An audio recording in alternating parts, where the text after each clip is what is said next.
Assalamualaikum warahmatullahi wabarakatuh. Perkenalkan, nama saya Nova Agung Ferdiana. Saya dari kelas Administrasi Bisnis 3B. Di video kali ini, saya akan menjelaskan tentang budaya organisasi. Kita langsung aja ke pengertiannya. Apa sih pengertian dari budaya organisasi? Kita baca dulu ya PPT-nya.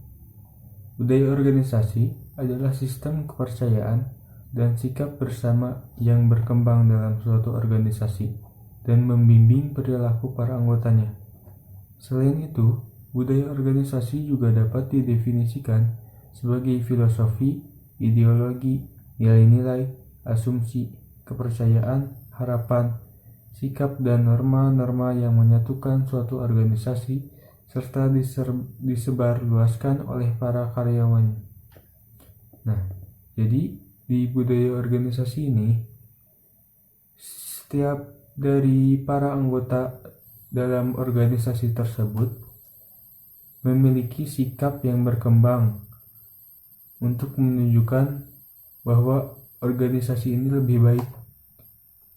Selain itu, di dalam sikap tersebut bisa juga memiliki filosofi, ideologi, nilai-nilai, dan lain-lainnya yang dimiliki oleh setiap para anggotanya. Selanjutnya, lanjut ke slide kedua. Pengertian organisasi menurut ahli.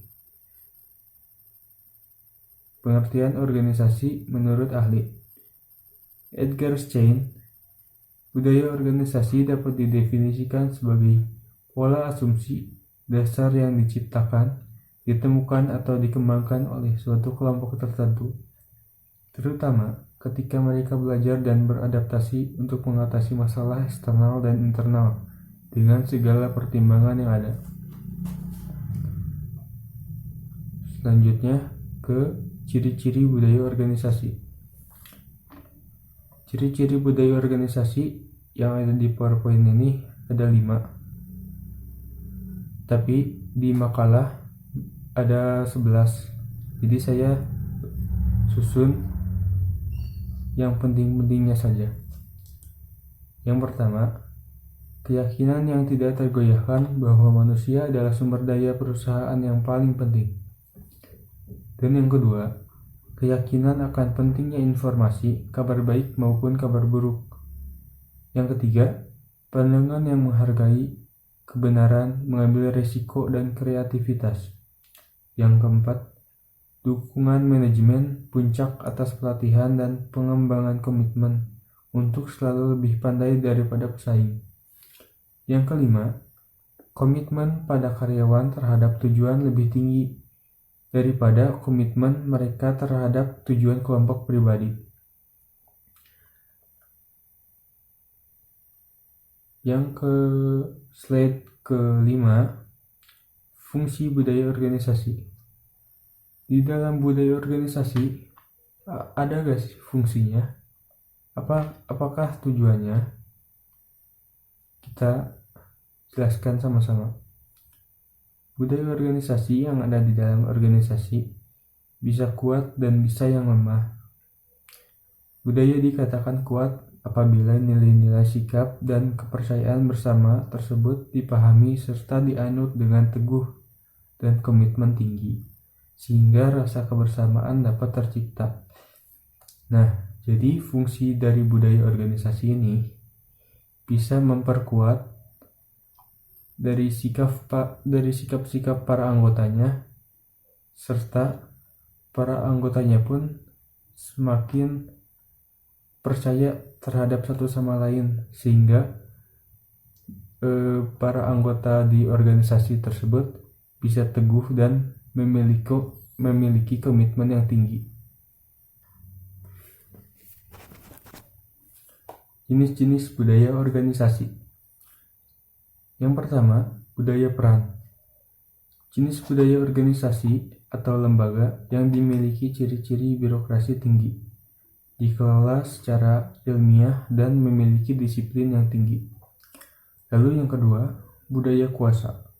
Jenis budaya organisasi yang mempunyai ciri-ciri yaitu ada seorang tokoh di tengah-tengah dan di pusat hubungan dengan teman-teman yang sehati, sepemikiran, dan mempunyai ciri-ciri lisan yang kuat dan intuitif. Yang ketiga, budaya tugas atau matrik. Jenis budaya organisasi di dalamnya orang-orang berkumpul dari latar belakang, ilmu, dan keterampilan yang berbeda-beda. Namun, mereka berfokus pada tugas yang sama. Yang keempat, budaya atau mistis. Jenis budaya organisasi di yang di dalam orang-orang berkumpul karena suatu minat, visi, atau keterangan yang sama. Selanjutnya, peranan budaya perusahaan.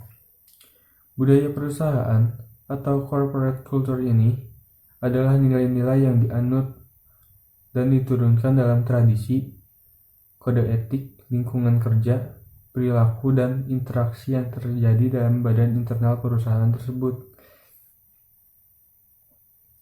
Yang contohnya, bagian dari identitas perusahaan. Andil besar budaya tertentu pada pembangunan karakter perusahaan banyak menentukan masa depan identitas perusahaan, terutama saat tampil di muka publik. Nah, jadi budaya perusahaan ini merupakan suatu tradisi yang sudah dari atasnya, sehingga di dalam suatu perusahaan memiliki budaya tertentu dalam pembangunan dalam pembangunan anggota perusahaannya. Lalu, apa sih faktor berpengaruhnya?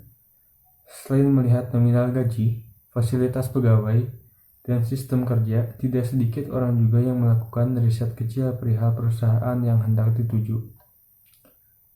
Nilai yang membedakan satu perusahaan dengan perusahaan yang lain, yang memberikan rasa relevan terhadap mereka yang berada pada frekuensi yang sama. Lalu, selanjutnya, membangun budaya organisasi. Yang pertama, menetapkan visi dan misi organisasi.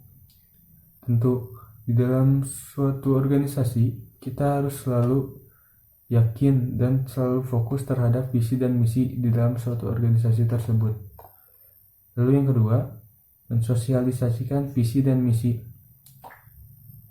Walaupun kita harus yakin, kita pun harus selalu mengingatkan kepada para teman-teman atau para anggota dalam organisasi tersebut untuk selalu mensosialisasikan visi dan misi organisasi, dan kita memiliki tujuan. Lalu yang ketiga, menetapkan budaya kerja. Yang keempat, mengimplementasikan budaya kerja secara konsisten. Yang kelima, mengukur implementasi budaya kerja. Yang keenam, memberikan reward dan punishment. Nah, dari yang ketiga, yang keempat, yang kelima, dan yang keenam, yang terakhir, kita harus menetapkan budaya kerja yang secara konsisten dan mengukur implementasi budaya kerja yang kita kerjakan di dalam suatu organisasi tersebut. Lalu dari setiap organisasi tersebut, kita akan diberikan reward atau punishment bagi yang bersemangat dalam budaya kerjanya dalam organisasi. Kesimpulannya, budaya organisasi merupakan perilaku organisasional yang cukup penting karena dapat memberikan pengaruh positif baik bagi anggota organisasi maupun bagi organisasi itu sendiri, yaitu untuk membentuk komitmen organisasi. Komitmen organisasi selain dipengaruhi oleh faktor dalam diri individu, juga dipengaruhi oleh hubungan sosial di lingkungan organisasi. Terima kasih, sekian sudah menonton video kali ini. Wabillahi taufiq wal hidayah. Wassalamualaikum warahmatullahi wabarakatuh.